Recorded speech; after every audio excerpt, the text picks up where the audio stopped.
मैं आपको व्यू बताता हूँ, एक बार सिर्फ आप व्यू देखो।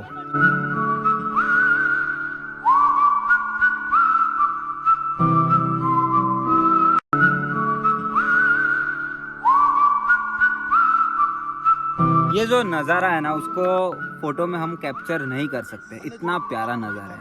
इसके लिए मैं तो यहाँ पे शांति से बैठ चुका हूँ और बस व्यू देखने का अलग ही है। सनसेट, सन नहीं दिख रहा है, पर यहाँ का जो व्यू है कैमरे में कैद नहीं हो सकता। ये सारे व्यू इसको आपको आंखों से ही देखना पड़ेगा।